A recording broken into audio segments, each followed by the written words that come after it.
How have PC power supply connector standards evolved? Imagine building a gaming PC today and realizing your power supply connectors don't match your new graphics card or motherboard. That's because these standards have changed a lot over the years. Let's look at how these connectors have developed to meet the demands of modern gaming and high-performance computers. In the early days of desktop computers, power supplies used simple connectors like Molex 4 drives and a few basic connectors for motherboards.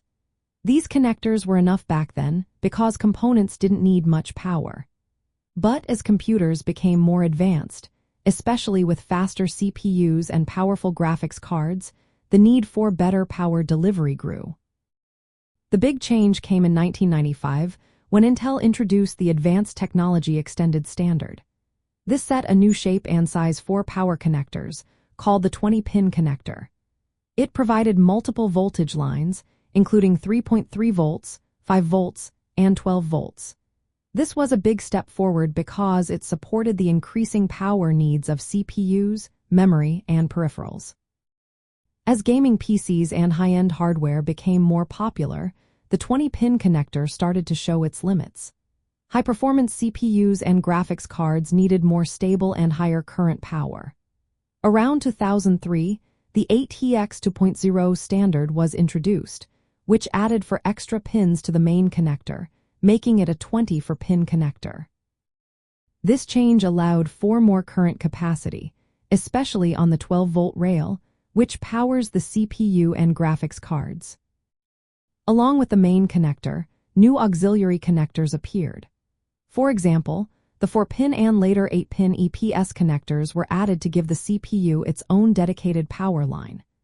Graphics cards started to use 6-pin and 8-pin PCI Express connectors, providing extra power directly to the GPU.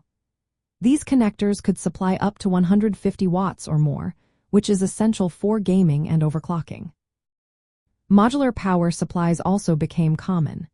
They let builders connect only the cables they need, which keeps the inside of the case tidy and improves airflow. This is especially helpful for gaming PCs, where cooling and cable management are important for performance and longevity. All these changes mean that modern power supplies can handle the high power demands of gaming hardware. The 20-pin main connector, combined with dedicated CPU and PCI Express connectors, ensures stable power delivery during intense gaming sessions. This evolution of connectors has made building and maintaining powerful gaming PCs easier and more reliable. In short, power supply connectors started simple and grew more complex over time to support the increasing power needs of new hardware. Today's standards help keep your gaming PC stable, cool, and ready for the latest games.